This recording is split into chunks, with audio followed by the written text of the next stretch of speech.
ഓം ശാന്തി. എപ്പോഴും നമ്മുടെ സ്വപ്നങ്ങളിലേക്കുള്ള യാത്രയിൽ പലർക്കും സംഭവിക്കുന്ന ഒരു മിസ്റ്റേക്ക് എന്താണെന്നറിയോ? നമ്മളൊരു കാര്യം നമ്മുടെ ലൈഫിൽ ഡ്രീം ചെയ്ത് അതിനുവേണ്ടി എന്തെങ്കിലും ഒരു കാര്യം തുടങ്ങുമ്പോൾ തന്നെ, ഇപ്പോൾ ഏതെങ്കിലും ഒരു മെത്തേഡ് തന്നെ ചെയ്യാൻ തുടങ്ങി വിചാരിക്കൂ. 369 ആവാം, അല്ലെങ്കിൽ 999 ആവാം. ഏതൊരു ടെക്നിക്ക് നിങ്ങൾ ലൈഫിൽ ആരംഭിക്കുമ്പോഴത്തേക്കും നമുക്ക് വളരെ വേണ്ടപ്പെട്ട കുറച്ച് ആൾക്കാരുണ്ടായിരിക്കും. എല്ലാവർക്കും ഉണ്ടാവും ഒരു വലയം. അതിൻ്റെ ഉള്ളിൽ നമ്മൾ പറയാൻ തുടങ്ങും, ഞാൻ ഇതിന് തുടങ്ങിയിട്ടുണ്ട് കേട്ടോ, ഞാൻ അത് ചെയ്യുന്നുണ്ട് കേട്ടോ, എനിക്കിങ്ങനെ ഒരു സ്വപ്നം ഉണ്ട് കേട്ടോ, അത് വേഗത്തിൽ നടക്കും കേട്ടോ. ഇങ്ങനെ സന്തോഷം കൊണ്ടായിരിക്കാം നിങ്ങൾ ഷെയർ ചെയ്യുന്നുണ്ടായിരിക്കാം. എല്ലാവരുടെ മനസ്സിനും എപ്പോഴും നിങ്ങളുടെ കാര്യങ്ങൾക്ക് പോസിറ്റീവായിരിക്കുന്ന റെസ്പോൺസ് മാത്രം കിട്ടിക്കൊള്ളുന്നില്ല. നമുക്കൊരു പക്ഷേ നിങ്ങൾ പലതും ശ്രമിച്ചു നോക്കിയിട്ട് നടക്കാതെ ഈ ഒരു കാര്യം നിങ്ങളുടെ പരിശ്രമത്തിൻ്റെ ഒരു സ്റ്റെപ്പ് നമ്മൾ വെക്കുമ്പോൾ, ഫോർ എക്സാമ്പിൾ ഞാൻ എൻ്റെ ലൈഫിലേക്ക് ആവശ്യപ്പെട്ടതായിട്ട് 1 കോടി രൂപ അട്രാക്റ്റ് ചെയ്യാമെന്ന് വിചാരിക്കും. അതിനുവേണ്ടി ഞാൻ കുറച്ച് മെത്തേഡ്സൊക്കെ ചെയ്തു. എനിക്കൊരു 10,000 രൂപയെ കിട്ടിയെന്ന് വിചാരിച്ചു. 1 കോടി രൂപ വിചാരിച്ച് 10,000 രൂപയെ വന്നുള്ളൂ. എന്നാലും നിങ്ങൾ ആ ഒരു 5 ദിവസമോ 10 ദിവസമോ അല്ലെങ്കിൽ 21 ദിവസവും കുറച്ച് ദിവസം നിങ്ങളുടെ ഒരു പരിശ്രമത്തിലൂടെ ഒരു കാര്യം മുന്നോട്ട് വരുമ്പോൾ ഓട്ടോമാറ്റിക് ആയിക്കൊണ്ട് നിങ്ങളുടെ വൈബ്രേഷൻ ലെവൽ മാറിയിട്ടുണ്ടായിരിക്കും. അപ്പോൾ ശരി, ഒരുപക്ഷെ നിങ്ങൾ ആ സമയത്ത് വലിയൊരു ഡ്രീമിന് വേണ്ടി ചെയ്തിട്ട് ഒരു ചെറിയൊരു കാര്യം ആകർഷിക്കപ്പെട്ടു വരുന്നുവെങ്കിൽ പോലും ഒരു കാര്യം മനസ്സിലാക്കുക, വൈബ്രേഷൻ ലെവൽ മാറിയിരിക്കുന്നു. ഒരു 10,000 രൂപ ആകർഷിച്ച ഒരാൾക്ക് ഒരു 200 രൂപ കയ്യിൽ വന്നാൽ പോലും ഒരു വൈബ്രേഷൻ ലെവൽ ചേഞ്ച് ഇല്ലാതെ ആ പൈസ നിങ്ങളിലേക്ക് വരില്ല.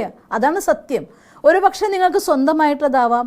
ആ സമയത്ത് എവിടെ നിങ്ങളൊന്ന് അറേഞ്ച് ചെയ്യാൻ പറ്റിയിരിക്കുകയാണെങ്കിൽ പോലും നിങ്ങളുടെ വൈബ്രേഷൻ ലെവൽ ചേഞ്ച് ആയെന്ന് മനസ്സിലാക്കണം. ഈ കാര്യം ഞാൻ വേറൊരാളോട് ഷെയർ ചെയ്യുമ്പോൾ അവർ ചോദിക്കുക, നിങ്ങൾക്ക് ഇതിൻ്റെ എത്ര കിട്ടി? കഴിഞ്ഞ പ്രാവശ്യം നീ 1 കോടി രൂപയൊക്കെ മാനിഫെസ്റ്റ് ചെയ്യാമെന്നൊക്കെ പറഞ്ഞ് പോയിട്ട് ആകെ വന്നത്ര 10,000. അതെങ്ങനെയും വരൂല്ലേ? അത് ഓട്ടോമാറ്റിക് നടക്കുന്ന കാര്യമല്ലേ? അത് പരിശ്രമത്തിലൂടെ വരുന്നതല്ലേ? ഇത്തരത്തിലൊരു 100 തോട്ട്സ് സപ്പോസ് നിങ്ങളോട് പറഞ്ഞിട്ടില്ല എങ്കിൽ പോലും അവരുടെ മനസ്സിൽ ഈ രീതിയിലുള്ളതായിരിക്കുന്ന ഒരുപാട് കാര്യങ്ങൾ വരും. ചിലർ നിങ്ങൾക്ക് നിങ്ങളുടെ മാനിഫെസ്റ്റേഷൻ്റെ റിസൾട്ടായിട്ടായിരിക്കാം, അല്ലെങ്കിൽ ഇപ്പോൾ എനിക്ക് കിട്ടേണ്ട എൻ്റെ കയ്യിൽ ഒരു പൈസ വന്നു, എന്ത് തന്നെ വിധത്തിൽ വന്നതാണെങ്കിലും, നിങ്ങൾക്ക് വേറൊരാൾ തരികയാണെങ്കിലും, നിങ്ങൾക്ക് ഗിഫ്റ്റ് തരണമെന്ന് വെച്ച് വന്നതാണെങ്കിലും, നിങ്ങളെ സഹായിക്കണം എന്ന് വിചാരിച്ച് തന്നതാണെങ്കിലും, നിങ്ങളുടെ കയ്യിലൊരു സാധനം വരണം എന്നുണ്ടെങ്കിൽ അത് നിങ്ങൾക്ക് കിട്ടാനുള്ളതായതുകൊണ്ടാണല്ലോ, നിങ്ങളതിന് അർഹതപ്പെട്ടതുകൊണ്ടാണല്ലോ ആ ഊർജ്ജം വരുന്നത്. പക്ഷെ നമ്മൾ ഷെയർ ചെയ്യുമ്പോൾ പലപ്പോഴും എന്ത് സംഭവിക്കണമെന്ന് വെച്ചാൽ, ഇവർ ഇതുകൊണ്ടാണ് ഇപ്പോൾ അതിന് പറയൂ കേട്ടോ, അല്ലെങ്കിൽ നോക്കൂ ഇങ്ങനെയാണെന്ന്, ഇത്രയൊക്കെ ചെയ്തിട്ട് ഇത്ര സമയം കൊണ്ട് ഇത്രയല്ലേ കിട്ടിയിട്ടുള്ളൂ, എന്തിനാ വീണ്ടും എൻ്റെ പിന്നാലെ പോകുന്നത്? ഇങ്ങനെ പല പല നെഗറ്റീവ് തോട്ട്സും മനുഷ്യന്മാരുടെ മനസ്സിന് വരാൻ തുടങ്ങും. ഒരു പക്ഷേ നിങ്ങളോട് പറഞ്ഞില്ല എങ്കിൽ പോലും അവരുടെ ഇടയിൽ ചർച്ചയുണ്ടാവുകയെ അല്ലെങ്കിൽ അവരുടെ മനസ്സിൽ അത്തരം സങ്കല്പങ്ങൾ ഉണ്ടാവുകയും ചെയ്യും. അതുകൊണ്ടാണ് ആദ്യം തന്നെ പറയുന്നത്, നമുക്ക് എന്തൊരു കാര്യം നടത്തിയെടുക്കണമെങ്കിലും ഫസ്റ്റ് സ്റ്റെപ്പ് നമ്മളും ആ കാര്യവും അറിയുക, ഈശ്വരനറിയാം. ആ ലെവലിൽ നിങ്ങൾ നിർത്താമെങ്കിൽ ഒന്നാമത്തെ കാര്യം നെഗറ്റീവ് തോട്ട്സ് കൊണ്ട് അല്ലെങ്കിൽ മറ്റുള്ളവരുള്ളിലെ വേസ്റ്റായിരിക്കുന്ന നിങ്ങളെക്കുറിച്ചുള്ള സങ്കല്പങ്ങൾ കൊണ്ട് നിങ്ങൾക്കുണ്ടാവുന്ന തടസ്സം ഒന്നാമത് മാറിക്കിട്ടും. രണ്ടാമത്തെ കാര്യം, മറ്റുള്ളവരോട് പറഞ്ഞു നടന്നു കഴിയുമ്പോൾ പലപ്പോഴും അവരുടെ സങ്കല്പം നമ്മുടെ ഊർജ്ജത്തെ കെടുത്താനുള്ളതായിട്ടുള്ള വാക്കുകൾ വന്നേക്കാം, കർമ്മങ്ങൾ വന്നേക്കാം, അല്ലെങ്കിൽ അവരുടെ കമൻസ് വന്നേക്കാം. ഇത് നമ്മുടെ സബ് കോൺഷ്യസ് മൈൻഡുള്ള ഊർജ്ജത്തിൻ്റെ ലെവൽ വളരെയധികം കുറയ്ക്കും. പറഞ്ഞു കഴിയുമ്പോൾ ചിലപ്പോൾ അത് നടന്നു കഴിഞ്ഞു എന്ന് തോന്നുകയും നിങ്ങൾക്ക് ഈ കാര്യത്തിന് കണ്ടിന്യൂസ് ആയിട്ട് ചെയ്യാനുള്ള ഊർജ്ജം കുറയുകയും ചെയ്തേക്കാം. അതുകൊണ്ടൊക്കെയാണ് ആരോടും പറയാതെ ചെയ്യണമെന്ന് ആദ്യം പറയുന്നത്. ഇനി എന്താ ചെയ്യേണ്ടത്? ഒരൊറ്റ വാക്ക്. ആ ഒരു വാക്ക് നിങ്ങൾ കണ്ണാടിയിൽ എങ്ങനെ ചെയ്യണമെന്ന് വെച്ചാൽ, വേർഡ് എന്താണെന്ന് ആദ്യം ഞാൻ പറഞ്ഞുതരാം. റിസീവ്, ഞാൻ സ്വീകരിക്കുന്നു. ഇംഗ്ലീഷിൽ എഴുതാൻ പറ്റുമെങ്കിൽ കുറച്ചും കൂടെ നല്ലത്, നിങ്ങളൊരു വൈറ്റ് പേപ്പർ എടുക്കുക, വരയൊന്നും ഇല്ലാത്തൊരു പേപ്പർ എടുത്തിട്ട് അതിൽ ബ്ലൂ ഇങ്ക് കൊണ്ട് റിസീവ് എന്ന് എഴുതുക. നിങ്ങൾക്ക് ഒറ്റ നോട്ടത്തിൽ നിങ്ങളുടെ കണ്ണിൽ കാണാൻ പറ്റണം ആ ലെറ്റേഴ്സ്. ആ രീതിയിലുള്ള വലിയ ലെറ്റർ ആക്കിയിട്ട് വേണം എഴുതാൻ.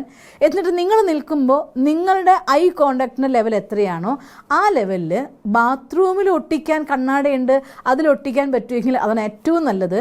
കാരണം നിങ്ങൾ പലതവണ വിസിറ്റ് ചെയ്യും, മറ്റുള്ളവർ കയറാത്ത സ്ഥലമായിരിക്കുമല്ലോ ബാത്റൂം എന്ന് പറയുന്നത്. നമ്മുടെ വീട്ടിലുള്ള ആളുകളെ കുറിച്ചല്ല പറയുന്നത്, പുറത്തെ ആളുകളെ കുറിച്ച്. പിന്നെ അതെല്ലാം നിങ്ങൾക്ക് അങ്ങനെ ഒരു സ്ഥലം ഇല്ല എന്നുണ്ടെങ്കിൽ ഒരു ചെറിയ കണ്ണാടി വാങ്ങി വെച്ചിട്ട് നിങ്ങളുടെ ഐ ലെവലിൽ ആ കണ്ണാടീനെ ഫിറ്റ് ചെയ്തിട്ട് അതിൻ്റെ മുകളിൽ വെച്ച് എപ്പോഴും നിങ്ങൾ മൂവ് ചെയ്യുന്ന നിങ്ങളുടെ ബെഡ്റൂം ഏരിയയിൽ എവിടെയാണെങ്കിൽ അവിടെ വെച്ചാലും മതി. ഇനി അതൊന്നും അല്ല എന്നുണ്ടെങ്കിൽ ഡ്രസ്സിങ് ടേബിൾ ഒരു മിറർ ഉണ്ടെങ്കിൽ, പലപ്പോഴും പല വീട്ടിലും അലമാരിയുള്ള ഒരു ഡ്രസ്സിങ് ടേബിൾ പോലെ ഒരു കണ്ണാടി ഉണ്ടായിരിക്കും, അതിൻ്റെ മേലെയാണെങ്കിൽ. എന്ന് വെച്ചാൽ ദിവസത്തിൽ പലതവണ നിങ്ങൾ നോക്കുന്ന ഒരു സ്ഥലത്തായിരിക്കണം ഇതുണ്ടാവുന്നത്. അതിൻ്റെ ഹൈറ്റ്, നമ്മുടെ ഹൈറ്റ് എത്രയാണോ ഐ ലെവൽ എത്രയാണോ ആ ലെവലിലാണ് അത് ഒട്ടിക്കേണ്ടത്. അത് കാണുന്ന സമയത്ത് രാവിലെ നിങ്ങൾ എഴുന്നേറ്റ് വാഷ്റൂം പോയിട്ട് തിരിച്ചു വരുമ്പോൾ, വാഷ്റൂമിലാണെങ്കിൽ അവിടെ, അല്ലെങ്കിൽ ആ കണ്ണാടിയിൽ നോക്കിയിട്ട് ആ നിൽക്കുന്ന സമയത്ത്, അപ്പോൾ ഫസ്റ്റ് സ്റ്റെപ്പ് നമ്മൾ ചെയ്യേണ്ടത് ഒരു വൈറ്റ് പേപ്പർ എടുക്കുക, അതിൻ്റെ ഉള്ളിൽ റിസീവ് എന്ന് കുറച്ച് വലിയ ലെറ്ററിൽ എഴുതുക. അത് കഴിഞ്ഞ ശേഷം അതിനെ മിററിൽ, സെക്കൻഡ് സ്റ്റെപ്പ് മിററിൽ ഒട്ടിക്കുക. നിങ്ങളുടെ ഐ ലെവലായിരിക്കണം അത് ഒട്ടിക്കണമെന്ന് ഉറപ്പ്. മൂന്നാമതിന് ചെയ്യാനുള്ളത്, നിങ്ങളെ പ്രഭാതത്തിൽ ഉണർന്ന് നമ്മൾ അവനവൻ്റെതായിട്ടുള്ള പ്രാഥമികമായിട്ടുള്ള കാര്യങ്ങൾക്ക് ബാത്റൂമിൽ പോകുമ്പോൾ, ബാത്റൂമിലാണ് ഇതുള്ളതെങ്കിൽ അത് നോക്കിയിട്ട് പറയുക, ഇന്നത്തെ ദിവസത്തിൽ എനിക്ക് എന്തെല്ലാം സമൃദ്ധി എൻ്റെ ഇടയ്ക്ക് വരാനുണ്ടോ അതൊക്കെ ഞാൻ ആകർഷിക്കുകയാണ് എന്ന് പറയണം. അത് വെറുതെ പറയുക മാത്രമല്ല, നിങ്ങളുടെ കണ്ണിലേക്ക് ഒരു 17 സെക്കൻഡ് സമയം നോക്കി നിൽക്കുക. സ്വന്തം കണ്ണിലേക്ക് 17 സെക്കൻഡ് സമയം നോക്കി നിൽക്കുക. എന്തുകൊണ്ടാണെന്ന് വെച്ചാൽ ഒരു തോട്ടിൻ്റെ, ഒരു ന്യൂറോൺ ക്രിയേഷന് വേണ്ടതായിട്ടുള്ള ബ്രെയിനിലെ ടൈമാണ് 17 സെക്കൻഡ്. അതുകൊണ്ട് 17 സെക്കൻഡെങ്കിലും മിനിമം നിങ്ങൾ നിങ്ങളുടെ കണ്ണിലേക്ക് നോക്കിക്കൊണ്ട്, നിങ്ങളത് നേടിയെടുത്ത ആളാണെന്ന് സങ്കല്പിച്ചുകൊണ്ട് സ്വന്തം കണ്ണിലേക്ക് നോക്കി 17 സെക്കൻഡ് നിൽക്കുക. അത് കഴിഞ്ഞ ശേഷം ആ കാര്യം നിങ്ങൾ നേടി എന്നതായിരിക്കുന്ന സന്തോഷത്തോടു കൂടി ദിവസം ആരംഭിക്കുക. പിന്നെ ഇതൊക്കെ പറയുമ്പോൾ ഞാൻ പറയുകയാണ്, പ്രഭാതത്തിൽ ഉണരുമ്പോൾ ആദ്യത്തെ സ്റ്റെപ്പ് വേണ്ട എന്താണെന്ന് വെച്ചാൽ ഈശ്വരനോട് താങ്ക്സ് പറയലാണ് കേട്ടോ. ഭഗവാനോട് ഗുഡ് മോർണിംഗ് പറയാമെന്ന് പറയും. അതിൻ്റെ സ്റ്റെപ്പ് എന്താണെന്ന് വെച്ചാൽ, രാവിലെ ഉണരുമ്പോൾ എൻ്റെ ലൈഫിൽ ഞാൻ എല്ലാ ദിവസവും ചെയ്യാറുള്ള കാര്യം, രാത്രി ഉറങ്ങുമ്പോൾ ഭഗവാനെ ഓർമ്മിച്ച് ഈശ്വരൻ്റെ മടിയിലാണ് ഉറങ്ങാറ്. പ്രഭാതത്തിൽ ഉണരുമ്പോൾ കണ്ണ് തുറന്ന് ആദ്യം അകക്കണ്ണുകൊണ്ട് ഭഗവാനെ ദർശിച്ചുകൊണ്ട് ഈശ്വരനോട് താങ്ക്സ് പറയും.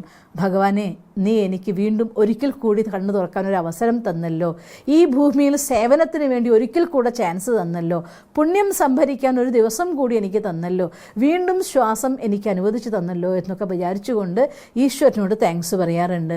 മാതാപിതാക്കളോട് താങ്ക്സ് പറയാറുണ്ട്. ഈ കഴിഞ്ഞ ശേഷം നമ്മളുടെ രാവിലത്തെ ആ ഒരു കൃത്യമായിരിക്കുന്നൊരു റൂട്ടീൻ ഞാൻ എന്നും ചെയ്യും. ഹൃദയം കൊണ്ട്, ഈശ്വരനോടുള്ള സ്നേഹം കൊണ്ട് ഹൃദയത്തെ നിറച്ച ശേഷമാണ് ബാത്റൂമിൽ പോവുക. അത് കഴിഞ്ഞ ശേഷം ചെയ്യേണ്ട കാര്യമാണ് ഈ പറയുന്നത്. അതോടെ നമ്മൾ അന്നത്തെ ദിവസം വേണ്ടതായിരിക്കുന്ന എല്ലാ പോസിറ്റീവ് എനർജീനെയും റിസീവ് ചെയ്യുക. അത് കഴിഞ്ഞ ശേഷം ഫസ്റ്റ് ചെയ്യേണ്ട കാര്യം മെഡിറ്റേഷനാണ്.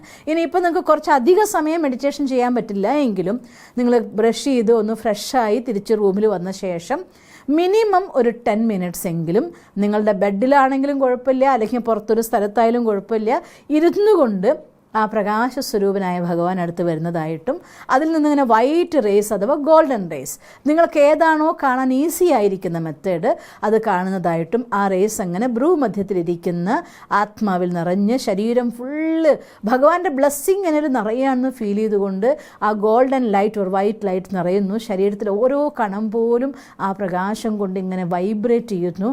നിങ്ങൾക്ക് ചുറ്റും ഒരു പ്രകാശത്തിൻ്റെ പ്രഭാമണ്ഡലം ഫീൽ ചെയ്യുക. ഇന്നത്തെ ദിവസം എൻ്റെ ജീവിതത്തിലേക്ക് വേണ്ട എല്ലാ സമൃദ്ധിയും ആകർഷിക്കാനുള്ള എല്ലാ ബ്ലെസ്സിങ്ങും ഭഗവാൻ തന്നു കഴിഞ്ഞിരിക്കുന്നു. അത് കഴിഞ്ഞ ശേഷം 2 കൈയിനെ ഇങ്ങനെ പിടിച്ചുകൊണ്ട് ഭഗവാന്റെ എല്ലാ ബ്ലെസ്സിങ്സും ഞാൻ സ്വീകരിക്കുകയാണെന്ന് വിചാരിക്കുക. 2 കൈയിൽ white energy or golden light നിറയുന്നതായിട്ട്, കയ്യിൽ കർപ്പൂരമൊക്കെ വെച്ച് കത്തിക്കുമ്പോൾ തീ കത്തുന്ന പോലെ കാണില്ലേ, അതേപോലെ 2 കൈയിൻ്റെ ഉള്ളിലും ആ എനർജി ഫുള്ള് നിറയുന്നത് കണ്ടുകൊണ്ട് നമ്മുടെ നെഞ്ചോട് ചേർത്ത് വെച്ച് അതിനെ റിസീവ് ചെയ്തുകൊണ്ട് ഭഗവാനോട് താങ്ക് യു പറഞ്ഞുകൊണ്ട് ചെയ്യുക. ഈ ഒരു ടെക്നിക്ക് നിങ്ങൾ ചെയ്യുകയാണെങ്കിൽ, പക്ഷേ ഒരു കണ്ടീഷൻ, നിങ്ങൾക്കൊരു 3 ദിവസം കഴിയുമ്പോൾ റിസൾട്ട് വരാൻ തുടങ്ങും, 7 ദിവസം കഴിയുമ്പോൾ നല്ല ചേഞ്ചസ് കാണാൻ തുടങ്ങും. നിങ്ങൾക്ക് എന്താണോ നിങ്ങളുടെ ഡ്രീം അതിനെ കണ്ടിന്യൂ ചെയ്യും വരെ നിങ്ങൾക്ക് ചെയ്യാം. എനിവേ ഡെയിലി നിങ്ങൾ ചെയ്തുകൊണ്ട് അന്നന്നത്തെ ദിവസത്തേക്ക് വേണ്ടതായിരിക്കുന്ന എല്ലാ സമൃദ്ധിയെയും നമ്മളിലേക്ക് ആകർഷിക്കാനായിട്ട് സാധിക്കും. അതുകൊണ്ട് ഈ ഒരു മിറർ ടെക്നിക്ക് ഇത് ചെയ്യുമ്പോൾ മാത്രം ഒരു കാര്യം പറയുകയാണ്, വീട്ടിൽ നമ്മുടെ ബെഡ്റൂമിലാണ്, ഒരു പക്ഷേ വീട്ടിൽ നിങ്ങളുടെ കൂടെ റൂമിൽ താമസിക്കുന്നവർ കാണും, മക്കൾ കാണുമായിരിക്കും, അതൊക്കെ ഓക്കെ, ബട്ട് മറ്റുള്ളവരുമായിട്ട് നിങ്ങൾ ഷെയർ ചെയ്യാൻ പോകരുത്, ഇങ്ങനൊരു കാര്യം ഞാൻ ചെയ്യുന്നുണ്ട് എന്ന് ആ ഒരു സീക്രട്ടിനെ കീപ്പ് ചെയ്തുകൊണ്ട്. അതുകൊണ്ടാണ് ബാത്റൂം മിറർ ഉണ്ടെങ്കിൽ ഏറ്റവും ബെസ്റ്റ് അവിടെയാണ്. ഇല്ല എങ്കിൽ നിങ്ങളുടെ റൂമിലെ കണ്ണാടി വെച്ചാലും കുഴപ്പമില്ല. ഏറ്റവും സീക്രട്ടായിട്ട് ഈ കാര്യം ചെയ്യേണ്ടത് അത്യാവശ്യമാണ്. നിങ്ങൾക്ക് ചെയ്യാൻ സാധിക്കട്ടെ. എന്നും സമൃദ്ധി കൊണ്ട് നിറഞ്ഞ ജീവിതം നിങ്ങൾക്ക് കിട്ടട്ടെ എന്ന് സർവശക്തനായ ഭഗവാനോട് പ്രാർത്ഥിക്കുന്നു. ഓം ശാന്തി.